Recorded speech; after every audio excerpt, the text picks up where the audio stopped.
Hi friends, school leave விட்டாச்சு. நம்ம பாடு திண்டாட்டம் தானே யோசிச்சிட்டே இருந்துட்டு இவங்களையெல்லாம் யூனிஃபார்மெல்லாம் எடுத்து அடுக்கி வைங்கன்னு சொல்லியிருந்தேன். அடுக்கி வைக்க சொன்னால் இவங்க என்ன பண்ணாங்க, இந்த சந்தனத்தை தூக்கிட்டு போய் கொஞ்சிட்டு விளையாடிட்டு இருந்தாங்க. நான் வாழைப்பழம் சாப்பிட வாங்கடா அப்படின்னு சொல்லிட்டு பழம் கொண்டாந்து கொடுக்கலான்னு வந்தால் அவங்களுக்கான பார்த்தா இவ தான் இருக்கா.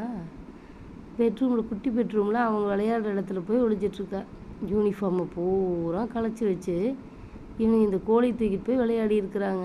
இது அப்படியே அவங்க போயிட்டாங்க விளையாடிட்டு, மடித்து வைக்கல, எடுத்து வைக்கல, க்ளீனும் பண்ணல. ஆனால் நம்ம ஆள் இங்கே வந்து பூந்துட்டு அவளுக்கு தேவையான இடமா பார்த்து முட்டையை வேறு வச்சுட்டு போயிட்டாளுங்க. இவ போனதும் இல்லாமல் இவ செட்டு எல்லாத்தையும் கொண்டாந்து இங்கேயே வந்து முட்டை வைங்கன்னு வேற கூட்டி தாட்டிட்டு வந்திருக்கிறா. இவ போனதுக்கப்புறம் கீரி வேறு வரா. கீரி வந்து முட்டை வைக்க அவள் பாட்டுக்கு இடம் தேடி வர. எல்லாம் இவனுங்க பழக்கி விட்டது. கம்முன்னு இருக்காமல் யூனிஃபார்ம் வைக்கிற இடத்துல பூரா இப்போ பார்த்தீங்கன்னா கோழி தான் வருது. என்னங்க பண்ணலாம் இவங்களை? Thank you friends.